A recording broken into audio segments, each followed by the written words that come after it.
Amém. Quero saudar os irmãos com a graça e a paz do nosso Senhor Jesus. Sejam bem-vindos ao nosso culto presencial. Sejam bem-vindos também ao culto que está sendo transmitido online. Todos aqueles que estão nos nossos canais, no YouTube e também no Facebook. Nós queremos trazer uma palavra do coração de Deus para o seu coração esta noite, baseado ainda em Neemias. Na última mensagem nós falamos a respeito de como lidar com o desânimo. E hoje a gente quer compartilhar uma palavra a respeito das orações de Neemias. Se você quiser acompanhar da sua Bíblia, então abra a sua Bíblia no livro de Neemias. Nós vamos começar a leitura já no capítulo 1, depois leremos outros versículos dentro deste livro precioso que tem muitas lições a nos ensinar. Neemias, aliás, antes de falar de Neemias, no ano de 586 a.C., Israel foi invadido, Nabucodonosor trouxe muita dor, muito sofrimento, destruiu muita coisa, matou muita gente, levou cativos os que lhe interessavam ou lhes interessavam, e o povo ficou no cativeiro por muitos anos. 141 anos depois deste episódio, então Esdras conduz o povo de volta, mas, sem dúvida alguma, ele restaura o culto, restaura a adoração, a leitura da Tora, da palavra, mas o povo estava vivendo um grande drama, uma grande dificuldade, porque a despeito do templo ter sido reconstruído, e ser reestabelecido ou estabelecido de novo, havia um grande problema com relação aos muros da cidade. E aí que entra Neemias, o homem que nós queremos compartilhar hoje, que se transformou num herói daquela nação, um homem de oração. E é sobre as orações de Neemias dentro do livro que leva o seu nome que eu gostaria de compartilhar nesta noite. Então vamos para o capítulo 1 de Neemias. Nós leremos os versículos de 1 a 11 para a gente conhecer já a primeira oração de Neemias. Diz assim a palavra de Deus: palavras de Neemias, filho de Acalias, no mês de Quisleu, no 20º ano, quando eu estava na cidade de Suzã. Anani, um dos meus irmãos, veio de Judá com alguns outros homens, e eu lhes perguntei acerca dos judeus que restaram, os sobreviventes do cativeiro, e também sobre Jerusalém. E eles me responderam: aqueles que sobreviveram ao cativeiro e estão lá na província, passam por grande sofrimento e humilhação. O muro de Jerusalém foi derrubado, e suas portas foram destruídas pelo fogo. Quando ouvi essas coisas, sentei-me e chorei. Passei dias lamentando-me, jejuando e orando ao Deus dos céus.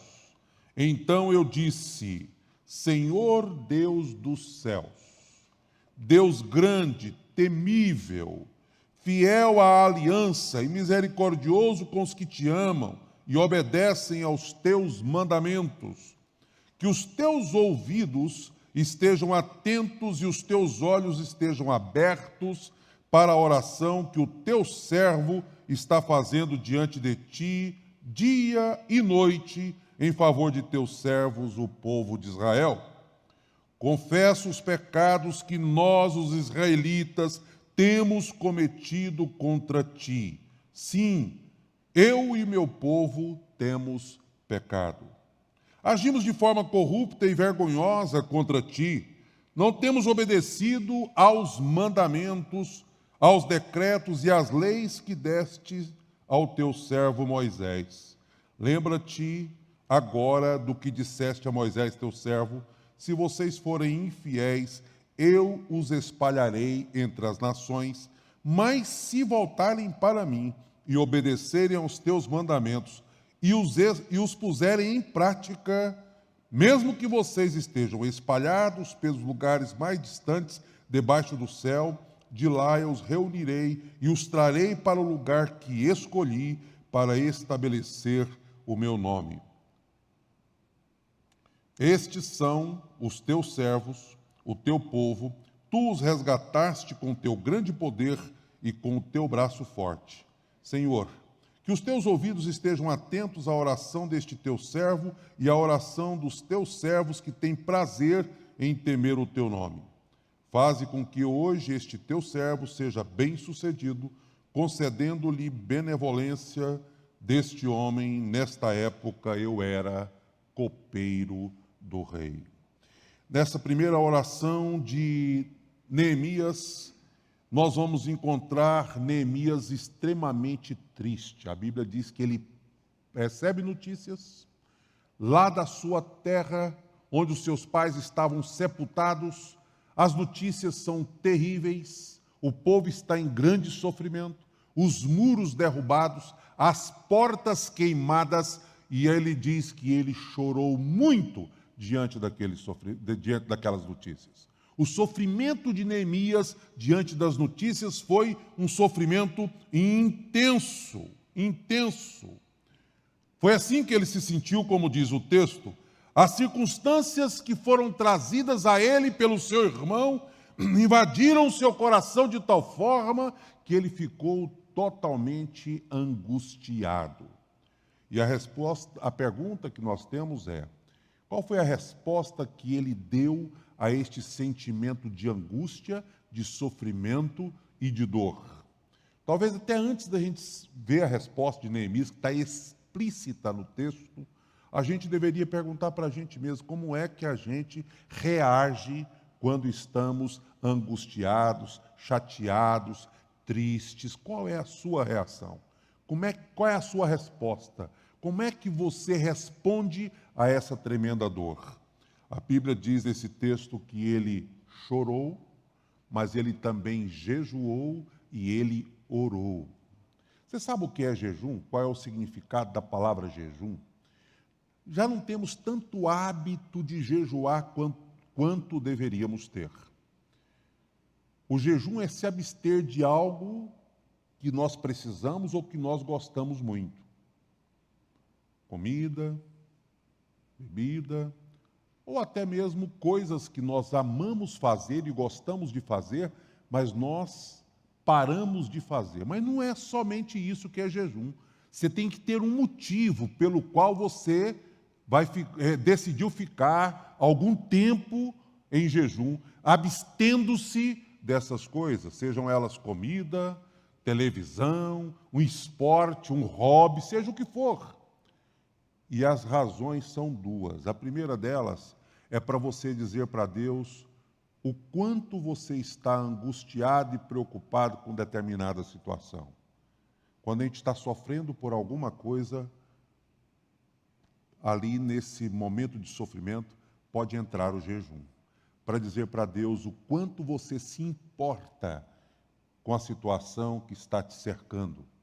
Mas a segunda razão pela qual você jejua é para dizer também o quanto Deus é importante para você. Mais importante do que o seu alimento, mais importante do que o seu hobby, mais importante do que a coisa que você deixou de praticar para aquele momento de dedicação exclusiva para Deus. Então o jejum tem que ter esta finalidade. E a palavra de Deus diz que o coração de Neemias se angustiou, ele chorou e ele também jejuou e orou ao Senhor. No verso 5, ele combina duas palavras, amor e obediência, que nós vamos encontrar na oração de Daniel no capítulo 9. Nós vamos encontrar Jesus falando sobre isso no Novo Testamento, mostrando que reconhecer Deus como um Deus grande, um Deus impressionante, que mantém a sua aliança de amor conosco, requer de nós obediência. É muito interessante porque muitas vezes nós declaramos o nosso amor para com Deus, mas nós não queremos obedecê-lo como deveríamos obedecer. Não adianta nós falarmos do amor de Deus, ou amor para Deus, o grande amor nosso para com Deus, se este amor que eu digo ter não vir de forma prática em obediência. Jesus Cristo, em João capítulo 14, versículo 15, ele disse assim para os seus discípulos: se vocês me amam, vocês devem guardar os meus mandamentos. O amor, ele se expressa na obediência.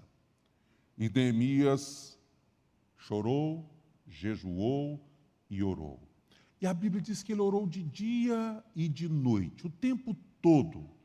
Era uma oração em tempo integral. Pela manhã eu disse que ele entrou no modo oração. Ele entrou no modo oração. Por isso, ele orava o tempo todo. Não significa que ele parou de dormir para ficar em oração.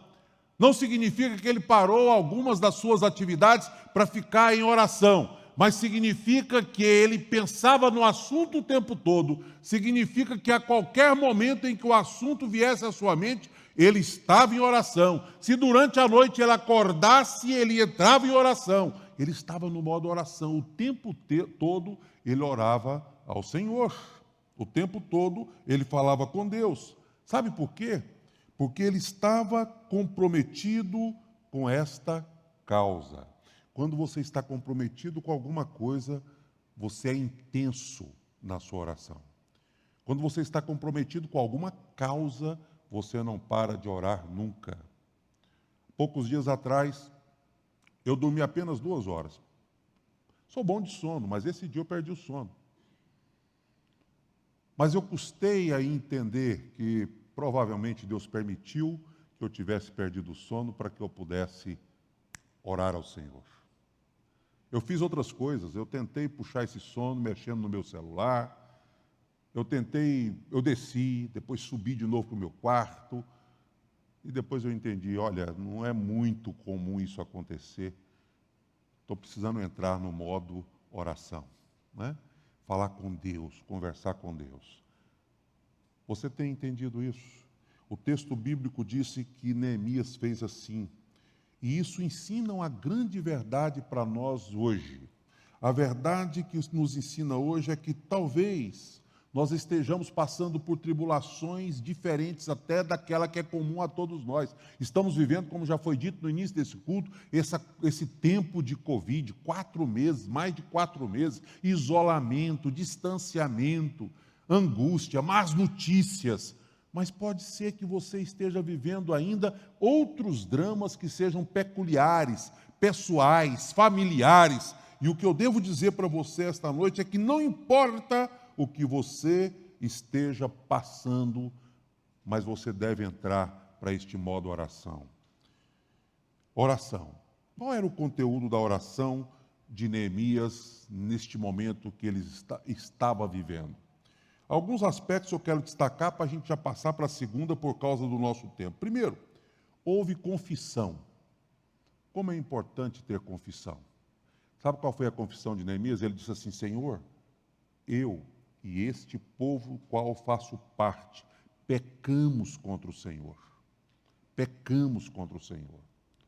Ele confessa o pecado dele e do povo. Preste atenção aqui. Já tem algum tempo que eu tenho pedido nas lives de oração que nós oremos pelo Brasil e a oração seja mais do que simplesmente dizer assim: Senhor, afaste de nós essa epidemia ou essa pandemia, mas a oração tem sido assim: Senhor, nós precisamos confessar que este nosso país tem se levantado contra Ti, em rebeldia, desvalorizando as coisas que o Senhor valoriza. E você sabe que você, como servo de Deus, que crê na palavra de Deus, que conhece a palavra de Deus, você tem autoridade para entrar na brecha e fazer oração de confissão, não apenas pelo seu pecado, mas a confissão pelo pecado da nação da qual você faz parte. Você é um cidadão brasileiro, nós precisamos confessar diante de Deus o pecado deste país. Você já tem analisado o que esse país tem feito com alguns valores morais? O que esse país tem feito com Deus, com a fé em Deus? Nós precisamos lembrar que é hora da igreja se levantar para orar pela nação brasileira. Mas uma oração como a de Neemias, dizendo: Senhor, este povo tem pecado contra o Senhor. E eu faço parte desse povo porque eu também sou cidadão brasileiro. Foi essa a oração de Neemias. E nós estamos vivendo aqui num país em que nós temos visto as pessoas brigarem por causa de pessoas, de nomes, de cargos, de políticos. Nós devemos brigar por causas. Quais são as causas que nós, como servos do Senhor, defendemos? Quais são os valores que nós cultivamos? Aonde devemos colocar o nosso foco? Muitas vezes eu posso desagradar de pessoas, mas eu preciso lembrar das causas. Eu preciso lembrar daquilo que eu defendo. Eu preciso lembrar daquilo que eu creio, daquilo que eu quero que os meus filhos, netos, possam viver e presenciar, daquilo que eu quero para o futuro desse país, até que Jesus Cristo volte. Eu preciso orar para que as coisas entrem nos eixos. E um pagão não vai orar, um ateu não vai orar, um incrédulo não vai orar. Quem precisa orar somos nós, Igreja do Senhor Jesus. Agora, uma outra coisa interessante é que Neemias ora com base na palavra. Ele vai para uma promessa lá de Deuteronômio, onde o Senhor disse: se vocês forem infiéis, eu vou espalhar vocês pela terra. Mas se vocês forem fiéis, eu vou trazer vocês de volta. E baseado exatamente nesta promessa do Senhor, nós encontramos Neemias orando e dizendo assim: Senhor, implorando ao Senhor, o Senhor prometeu. Aí você pensa, será que Neemias está colocando Deus contra a parede? Neemias não está colocando Deus contra a parede. Sabe o que Neemias está fazendo? Simplesmente dizendo assim: Senhor, eu estou perto de Ti, eu conheço as Tuas promessas, eu conheço a Tua palavra, e a oração que eu estou fazendo faz sentido, eu não estou pedindo nada que não combine com o Senhor. Você sabia que oração com a palavra significa assim: eu estou ficando perto de Deus, eu conheço a vontade de Deus e eu oro conforme a vontade de Deus. O que Deus quer, como Deus quer, o que Ele prometeu, e assim eu vou fazer a minha oração. Por exemplo, se você está se sentindo sozinho, você pode orar pedindo a Deus que tire esse sentimento de solidão do seu coração? Claro que pode. A Bíblia diz: eu estarei convosco todos os dias, até a consumação dos séculos. Não te deixarei, não te desampararei. Existem promessas na palavra de que Deus vai estar conosco. Então eu posso orar sobre isso. Senhor, eu estou me sentindo só. A solidão tem massacrado o meu coração. E eu queria que o Senhor me ajudasse e resolvesse esse problema. Você vai perceber que esta oração faz todo o sentido. Nós podemos, por exemplo, eu pequei, o pecado está me arrasando. Mas eu posso dizer assim: Senhor, perdoe o meu pecado, porque a Bíblia já diz que se confessarmos o nosso pecado, Ele é fiel e justo para nos perdoar o pecado e nos purificar de toda injustiça. Então eu estou orando de acordo com a palavra de Deus. Quando eu estou triste, fraco, você sabe o que a Bíblia me diz lá em Hebreus capítulo 4, 14 a 16? Que Jesus é o nosso grande sumo sacerdote que se compadece das nossas fraquezas. Então eu posso orar dizendo: Senhor, tenha compaixão de mim, me ajude nesse tempo de fraqueza que eu estou vivendo. Você tem, enfim, condições de orar de acordo com a palavra. Nós não estamos exigindo nada de Deus, nós apenas estamos dizendo para Deus o seguinte: Senhor, eu tenho conhecimento da Tua vontade a meu respeito. Essa primeira oração termina dizendo assim: nesse tempo, eu era copeiro do rei. O copeiro do rei era um funcionário de confiança, que provava a bebida do rei para ver se ele não estaria sofrendo algum tipo de envenenamento, de um atentado. Não é? Então, porque era uma forma comum de repente matar um homem desse porte, desta natureza, dessa importância. Então, o copeiro primeiro provava a bebida do rei, para depois o rei tomar aquela bebida, certificado de que não havia nada de atentado contra ele. Então, Neemias era um funcionário de altíssima confiança do rei Artaxerxes. Porém, isso não dava a ele liberdade para ele entrar na presença do rei com nenhum pedido, sem sentir-se constrangido. E aí é que entra a segunda oração que eu quero ler com você, capítulo 2, versículos de 1 a 9. Essa segunda oração diz assim: no mês de Nissan, do 20º ano do rei Artaxerxes, na hora de servir-lhe o vinho, levei-o ao rei. Nunca antes eu tinha estado triste na presença dele. Por isso o rei me perguntou: por que o seu rosto parece tão triste se você não está doente? Essa tristeza só pode ser do coração. Com muito medo eu disse ao rei: que o rei viva para sempre. Como não estaria triste o meu rosto se a cidade em que estão sepultados os meus pais está em ruínas e as suas portas foram destruídas pelo fogo? O rei disse: o que você gostaria de pedir? Então orei ao Deus dos céus e respondi ao rei: se for do agrado do rei e se o seu servo puder contar com a sua benevolência, que ele me deixe ir à cidade de meus pais, ou onde meus pais estão enterrados, em Judá, para que eu possa reconstruí-la. Então o rei, estando presente a rainha, sentada ao seu lado, perguntou-me: quanto tempo levará a viagem? Quando você voltará? Marquei um prazo com o rei e ele concordou que eu fosse. A seguir acrescentei: se for do agrado do rei, eu poderia levar cartas do rei aos governadores do Trans-Eufrates para que me deixe passar até chegar a Judá.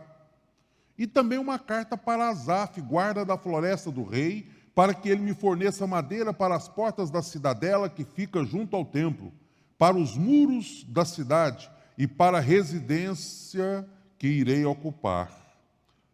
Visto que a bondosa mão de Deus estava sobre mim, o rei atendeu os meus pedidos. Com isso, fui aos governadores do Trans-Eufrates e lhes entreguei as cartas do rei.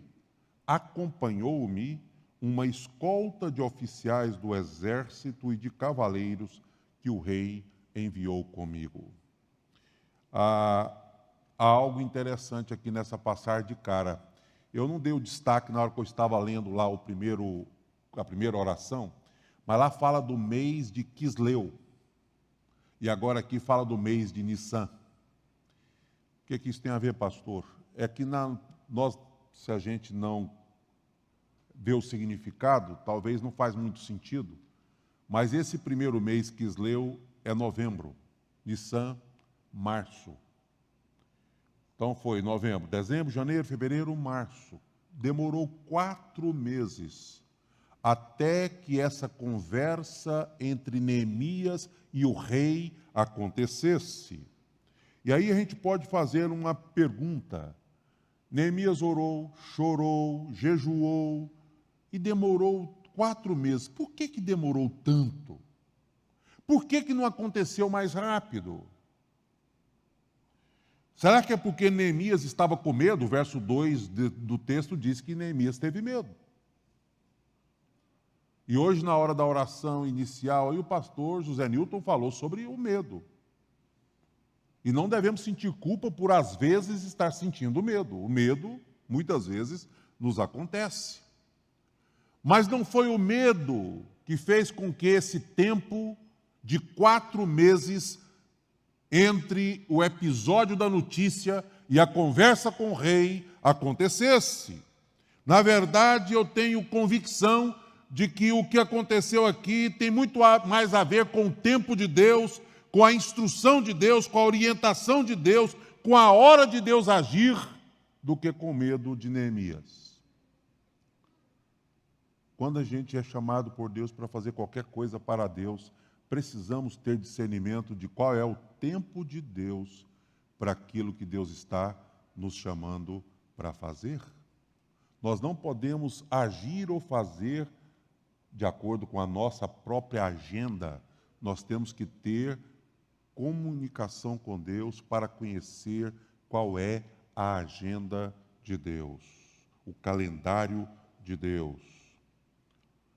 Aqui Neemias nos ensina uma lição de paciência, de perseverança, de submissão, de crer que Deus nunca erra, que o tempo de Deus é o tempo certo, que a hora certa Deus vai providenciar para que as coisas aconteçam. É isso que nós aprendemos com Neemias. Quantas vezes nós somos precipitados porque queremos que as coisas aconteçam no nosso tempo, de acordo com a nossa agenda, aí nós somos impacientes e queremos que as coisas aconteçam rapidamente. Nós temos que pensar que o tempo de Deus é o melhor. Quando a gente entra no modo oração, como eu disse, e Neemias estava no modo oração o tempo todo, nós mantemos uma comunicação regular com Deus e Deus vai dizer para nós qual é o tempo certo para qualquer coisa, uma decisão que você precisa tomar, uma viagem que você precisa fazer, não é? Uma ideia relacionada com a obra missionária que você precisa realizar. Eu já vi missionários que foram chamados por Deus e se angustiam, que tem uma precipitação danada para ir para o tempo, para o local e extrapola o tempo, muitas vezes não se prepara o suficiente, vai e se frustra porque não esperou o tempo de Deus. Deus pode me chamar hoje. Eu sinto que fui vocacionado hoje, mas Ele pode me enviar para o campo quando Ele quiser. E eu citei o exemplo da nossa seminarista aqui da igreja, que vocacionada desde a sua adolescência. E ela fiz uma entrevista com ela na live de oração, a Ana Lídia. Mas Deus permitiu que ela prestasse um concurso do Banco do Brasil e passasse. Ela fez uma carreira no Banco do Brasil, chegou à gerência. Mas o tempo todo convivendo com esse conflito e conversando comigo como seu pastor e dizendo, pastor, e a gente procurando analisar a vontade de Deus, fizemos um teste, um segundo teste, se é bivocacionada, não é bivocacionada, vai para o campo, tira uma licença, volta do campo, faz um curso, faz outro curso. Esse ano passado, ano atrasado, ela disse, pastor, chega, estou convicta de que Deus mandou eu largar o banco, deixar tudo, né? Primeiro tirou uma licença, a licença venceu e ela simplesmente assinou a sua demissão, porque ela tem certeza, ou teve certeza, que o tempo de Deus havia chegado. Não houve perda de tempo lá atrás. Foi apenas um discernimento de que o tempo de Deus agora chegou. Sabe como é que Neemias descobriu que o tempo de Deus havia chegado? Num serviço de rotina. Ele simplesmente pegou a bandeja, levou o vinho para o rei, fez o que ele fazia o tempo todo, não conseguiu esconder a tristeza do seu coração, mas imagina, já tinha 4 meses as notícias. Por que o rei não percebeu isso antes? Mas nesse dia específico, o rei percebeu, viu que a tristeza dele não tinha nada a ver com uma doença física, era coisa do coração. Fez uma pergunta para Neemias, e Neemias, olha só, a deixa de Deus para mim. Chegou a minha oportunidade. É agora que eu vou aproveitar a oportunidade para conversar com o rei sobre o que está me acontecendo. E aqui, exatamente nesse momento, tem algo que é apaixonante. Quando você está no modo oração, preste atenção. Imagina ele na frente do rei, como copeiro do rei, para servir o rei. O rei faz essa pergunta e ele dá uma parada, não sei de quantos segundos. Ele para e conversa com Deus antes de responder para o rei. Você percebe isso? O texto bíblico diz, eu parei, conversei com Deus para depois dizer para o rei o que estava acontecendo. Isso pode ter sido rapidinho. Mas quando você está no modo oração, você vai fazer uma ligação por algum motivo, você ora antes da ligação. Você vai fazer um aconselhamento, a pessoa está te apresentando o problema e você está aqui dizendo, Senhor, que tipo de resposta eu vou dar? Que tipo de conselho eu vou entregar para essa pessoa? Como é que eu vou ajudá-la? Às vezes você está enfrentando um problema numa reunião e no meio da reunião você, em espírito, faz uma oração para Deus. E enquanto você conversa com Deus em espírito, Deus está te dando discernimento sobre como você vai se comportar naquela reunião. Foi assim que aconteceu com Neemias. Conversei com Deus e depois eu falei com o rei. Sabe por que ele fez nesta ordem? Porque o rei tinha muito poder, mas ele tinha um acesso liberado, automático, direto ao Rei dos Reis. Não precisa de audiência, não precisa de absolutamente nada, basta apenas ele dar uma paradinha e conversar com o Rei dos Reis e dizer: e agora, Senhor, o meu tempo chegou. Estou percebendo que esse é o tempo que o Senhor reservou para que eu pudesse me apresentar perante o Rei. E aí, quando ele tem esse ponto de parada, talvez dizendo assim: Senhor, me ajude, como é que eu respondo? Não é? Ele, então, conversa com o rei, conta para o rei o que estava acontecendo e do que ele precisava. E o rei pergunta sobre o tempo, e ele diz quanto tempo ele iria gastar, e o rei autoriza. E ele tem ousadia, porque ele está em intimidade com o Rei dos Reis, e sabe que o Rei dos Reis estava controlando os impulsos daquele rei. Então, Neemias criou coragem para dizer: Senhor, obrigado por esta autorização, mas eu quero mais. Eu quero cartas para que eu possa apresentar aos governantes do trajeto aí, do Trans-Eufrates, para que eles me deixem atravessar, cortar caminho, e eu viaje em segurança. Tá bom, eu te dou as cartas, mas eu quero mais, eu queria que o senhor mandasse uma outra carta para o responsável pela floresta, eu preciso de madeira para reconstruir as portas. Tá bom, eu vou te dar. E no final a palavra de Deus diz que ele deu inclusive uma escolta para que pudesse acompanhar Neemias em segurança até que ele chegasse à sua terra. Agora, quando termina tudo, você sabe o que Neemias diz? Ele dá o crédito para quem? Para o rei que foi atencioso com ele? Não, ele dá o crédito para o Senhor. Ele diz assim: porque a mão bondosa, graciosa do meu Deus estava sobre mim, o rei me concedeu o que eu pedi, as coisas que eu pedi. Sabe por que o rei atendeu os meus pedidos? Porque a bondosa mão de Deus estava comigo. Os créditos, então, são de quem? São do Senhor. Essa é a mentalidade da oração. Quando você está no modo da oração, nós nunca sabemos o que vai acontecer, não sabemos quais os contratempos que nós vamos ter. Nós sempre esperamos o melhor, mas não sabemos se o melhor vai acontecer. Mas quando você diz: Deus está no controle, eu estou no tempo e no compasso de Deus, não precisa temer. E aqui eu vou para a nossa terceira oração e última oração de Neemias, capítulo 4, versículos de 1 a 9. Na primeira oração é a reação de Neemias às más notícias. Na segunda oração é a oração que muda a história. Demorou 4 meses, mas a história foi mudada. Agora, na terceira oração, o inimigo que persiste, nunca desiste, o inimigo está sempre ao derredor, procurando alguém para devorar, como o leão procurando alguém para devorar, mas Neemias resiste, não desiste, continua firme usando a arma da oração.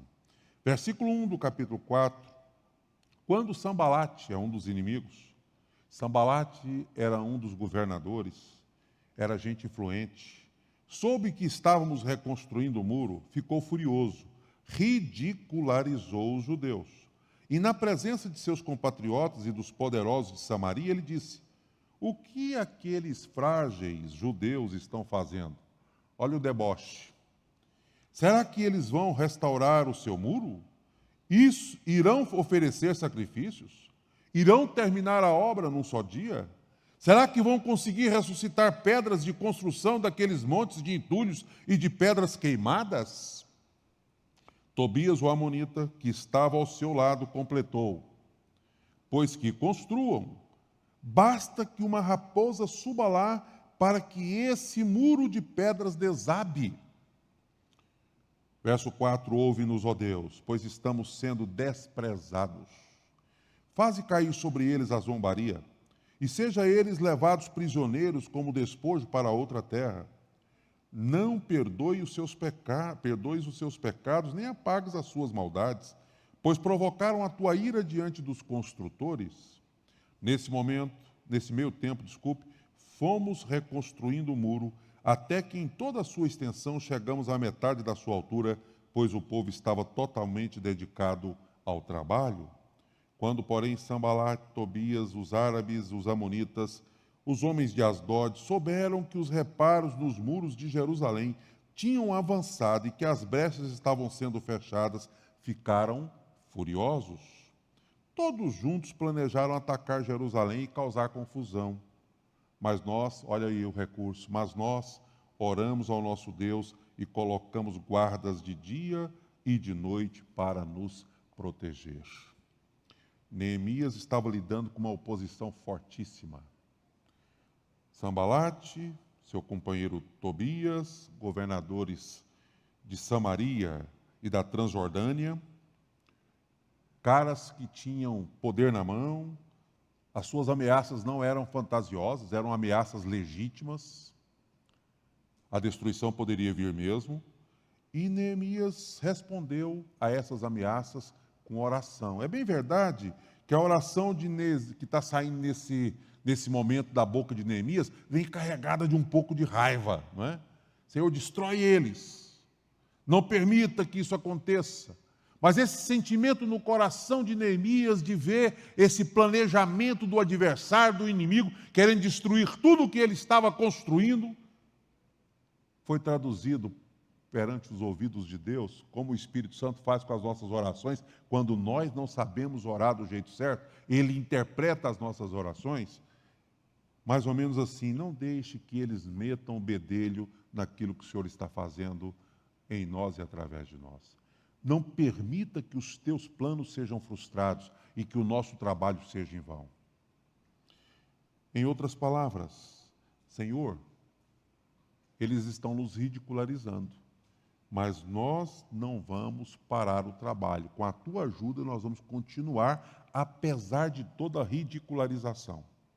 É como se ele estivesse dizendo assim: o inimigo está enfurecido, a oposição vai aumentar, mas nós temos do nosso lado o Senhor, Senhor dos exércitos, aquele que tem todo o poder e que pode nos dar a vitória em qualquer momento. Aí o texto fala sobre colocar guardas para proteger. Mas espera aí, se Deus está com eles, para que guarda? Preste atenção aqui.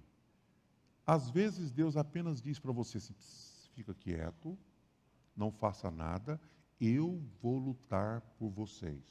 Amém? Não acontece isso de vez em quando? Mas já tem vezes que o Senhor diz assim: eu vou lutar com vocês, não é por vocês. Vocês vão entrar em luta, mas eu vou estar aqui. Tem momento que o Senhor confunde o inimigo de tal forma que eles se voltam um contra os outros e é derrotado sem que o povo de Deus tenha que agir, fazer qualquer coisa, levantar a espada. Nós já vimos isso acontecer numa história bíblica. Mas há outros momentos em que Deus diz assim: levante a espada, esteja preparado, tire ela da bainha, se prepare, porque vai ter guerra. Mas não tenha medo, eu vou estar com vocês na hora da luta. Davi enfrentou o gigante.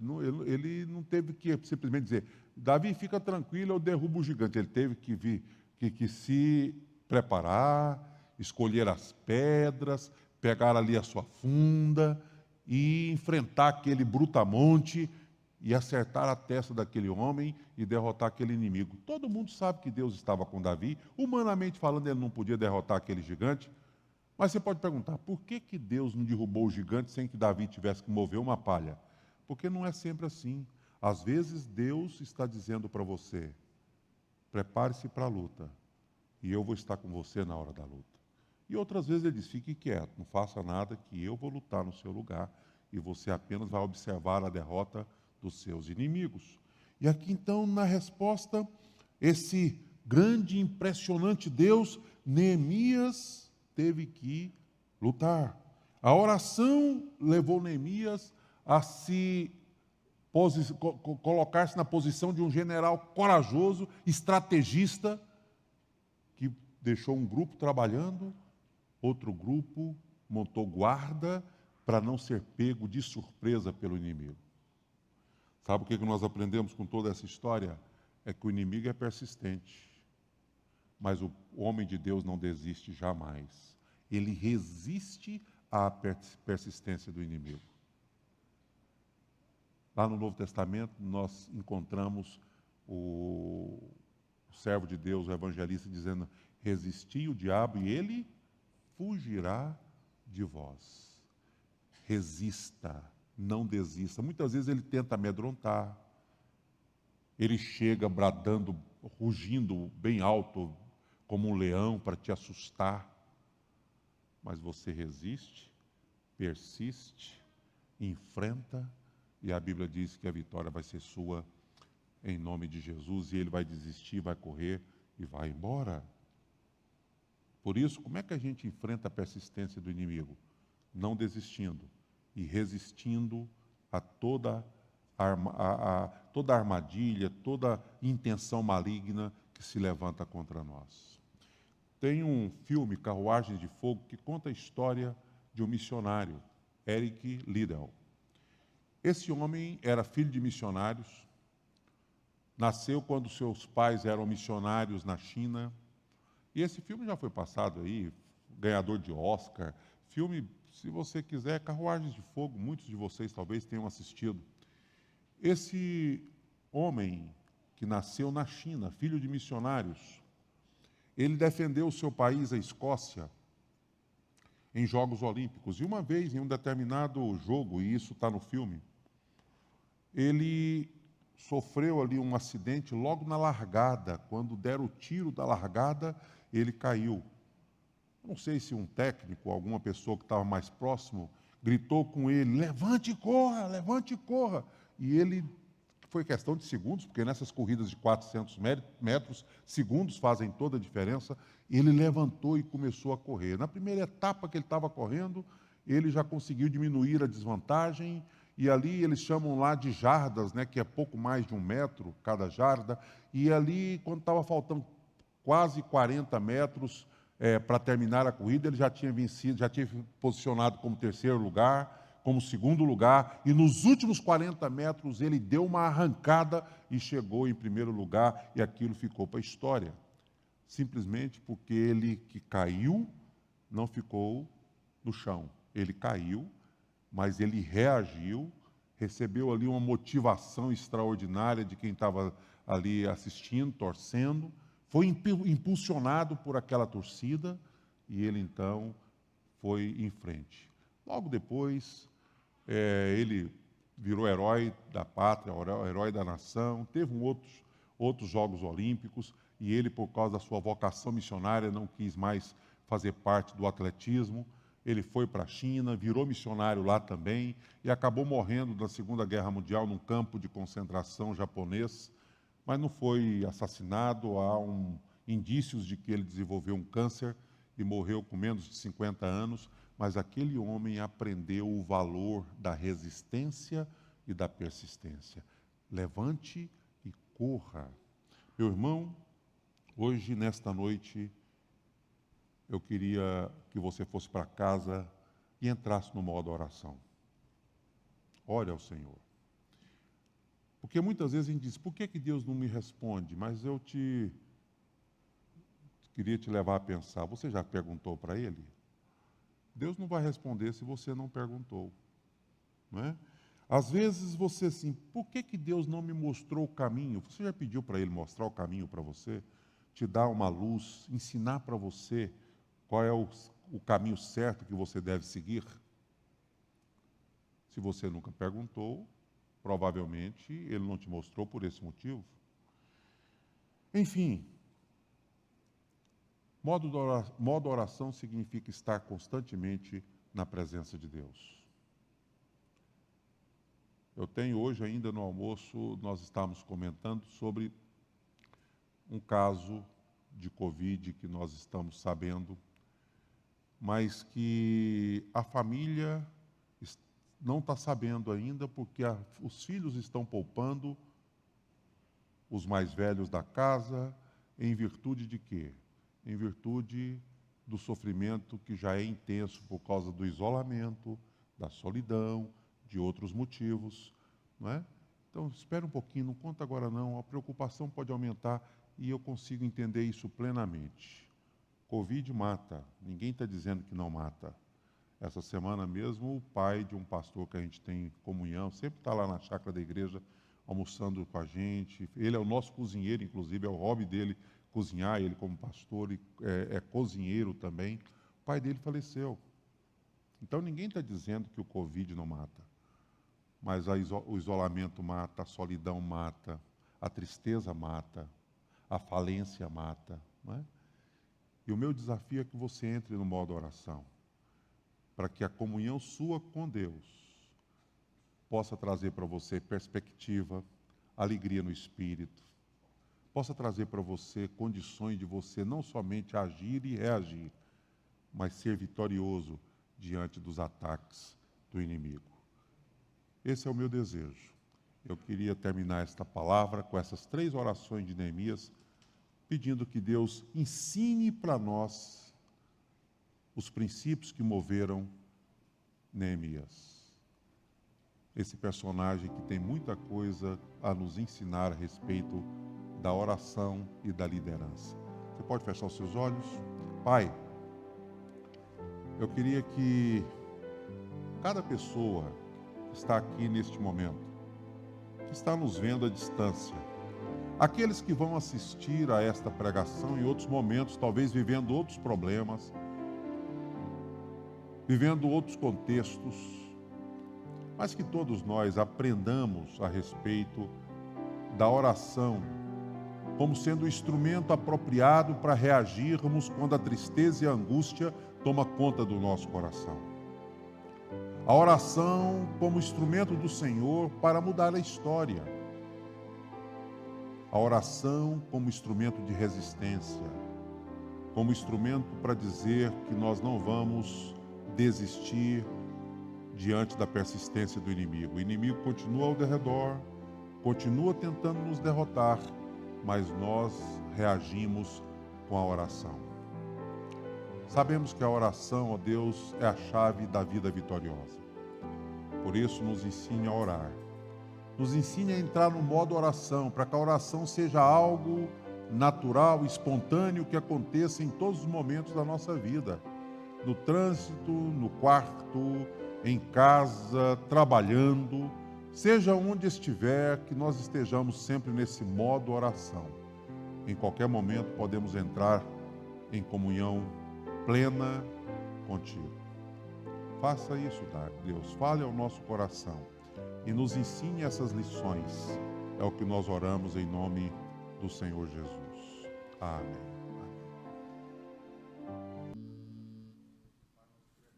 A Ti este culto e queremos Te agradecer por todos aqueles que estão aqui, que vão ter acesso a esta mensagem.